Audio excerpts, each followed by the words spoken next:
Tonight, part one of a two-night special. Social media giant Facebook and its Instagram and WhatsApp and democracy. galabnimadii shalay waxay hal mar ku warheleen ku dhawaad 3.5 bilyan oo qof oo adeegsada adeegyada shirkadda Facebook iyada oo ay hawada ka baxeen adeegyadii shirkaddan ee kala ahaa WhatsApp, Instagram iyo sidoo kale Facebook.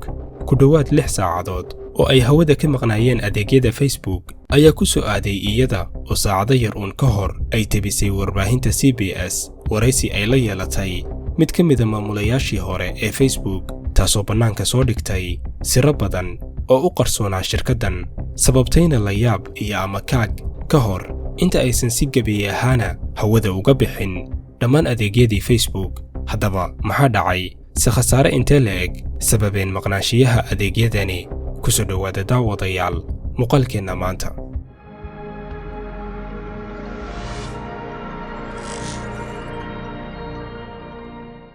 السلام عليكم ورحمة الله وبركاته.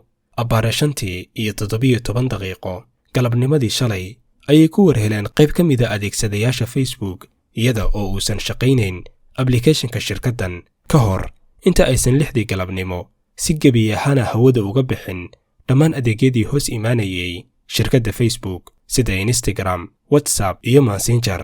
horaantiiba waxaa loo fasirtay in la jabsaday adeegyada shirkaddan oo ka mid ah shirkadaha ugu baaxadda weyn adduunka. sidoo kalena waxaa dhacdadan wehelisay iyada oo shirkadaha Google iyo Amazon ay wajaheen xaalad u dhow xaaladda Facebook cillado aan la garanayn sababtoodana ay ku yimaadeen adeegyadooda internetka. arrintan ayaa ka dhigtay wasaaradda difaaca ee Maraykanka mid isugu yeerta xildheerayaasheeda fartana ku fiiqda in laga yaabo in shirkadaha Maraykanku ay wajahayaan weeraro shisheeye loona dan leeyahay dhaawac u geysashada dhaqaalaha iyo sumcadda Maraykanka. laakiin saacad kadib Facebook ayaa ku sheegtay barta ay ku leedahay Twitter in adeegyadeedu ay wajahayaan cillad farsamo ayna ku hawlan yihiin sidii ay si dhaqso ah hawada ugu soo celin lahaayeen. inteenan ka hadlin saamaynta ay reebtay saacadahan kooban ee ay hawada ka maqnaayeen adeegyada shirkadda Facebook aynu marka hore jaleecno waraysi iyo baaritaan ay samaysay warbaahinta CBS ee laga leeyahay dalka Maraykanka saacado yar uun ka hor inta aysan dhicin cilladani. barnaamijka lagu magacaabo 60 Minutes ee ay tabiso warbaahinta CBS ayaa waraysi la yeeshay gabar lagu magacaabo Frances Hogan oo ah maamulihii hore ee wax soo saarka shirkadda Facebook. gabadhan ayaa shaaca ka qaaday in Facebook uu ahmiyadda koowaad siiyo dhaqaalaha iyo sidii uu lacag badan u heli lahaa isaga oo dhinac iska dhigaya dhammaan qiyamka iyo qawaaniinta u degan. waxayna sheegtay in muuqaalka uu ka xag jirsan yahay ay dhiirigeliso Facebook inuu sii faafo iyaga oo ahmiyadda koowaad siinaya in qofka adeegsanaya applicationka uu ku jiro waqti badan oo uusan ka bixin gudaha applicationka. Facebook has realized that if they change the algorithm to be safer, people will spend less time on the site, they'll click on less ads, they'll make less money. gabadhan oo shaqada ka tagtay bishii shanaad ee aynu soo dhaafnay ayaa horay u sii qaadatay dokumentiyo caddaynaya baaritaanno ay ku samaynaysay Facebook ku dhawaad 3 sano applicationka Instagram oo ah application la isku dhaafsado sawirada hoos tagana applicationada Facebook. baaritaanadan ayaa daha ka qaaday in 32% dadka adeegsada Instagram gaar ahaanna gabdhaha dhalinyarada ah aysan ahayn kuwo ku qanacsan naftooda iyo noloshoodaba. hadalladan iyo baaritaanadan ay soo bandhigtay Frances ayaa indhaha ku soo jeediyey Facebook waxaana looga yeeray gabadhan Koongareeska Maraykanka si baaritaan loogu sameeyo xogahan ay ka dhawaajisay. saacado yar kadibna waxaaba lagu warhelay iyada oo ay dhammaan adeegyada Facebook hawada ka baxeen.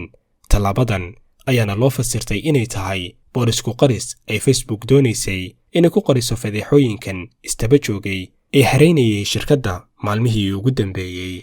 haddii aynu ka nimaano waraysigan, Facebook ayaa ku sababaysay cilladda ku timid adeegyadeeda inay sabab u ahayd isbeddel yar oo ay ku sameeyeen routeradooda. isbeddelkan ayayna sheegeen inuu keenay in routerada shirkadda uu hakad ku yimaado kumana aysan darin warbixin dheeraad ah. I think that these documents, forget the actual whistleblower, the document's pretty devastating. saacadahan kooban ee ay hawada ka maqnaayeen adeegyada Facebook, Instagram iyo WhatsApp ayaa u geystay shirkaddan khasaare lagu qiyaasay $60 milyan.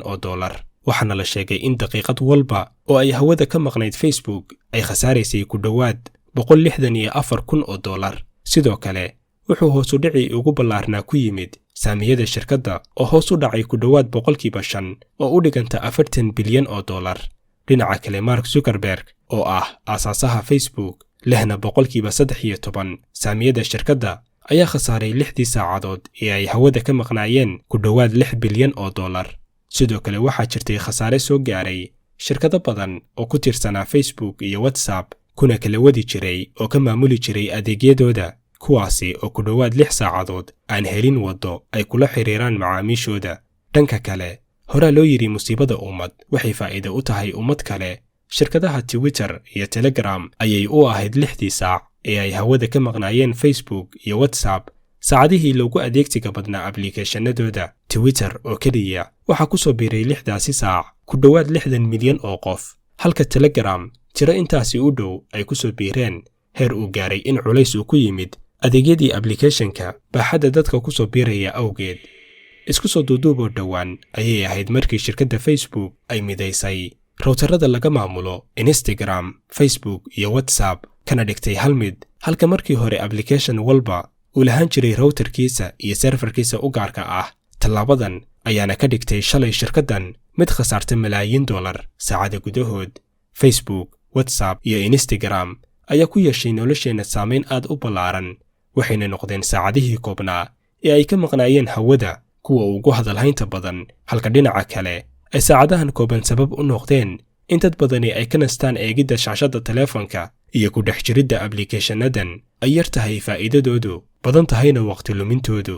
Facebook, Instagram iyo WhatsApp ayaa lagu qiyaasaa in ku dhowaad 3.5 bilyan oo qof ay isticmaalaan, taasoo ka dhigaysa in kala bar dadka adduunka ku nool ay shabakadan ku wada jiraan.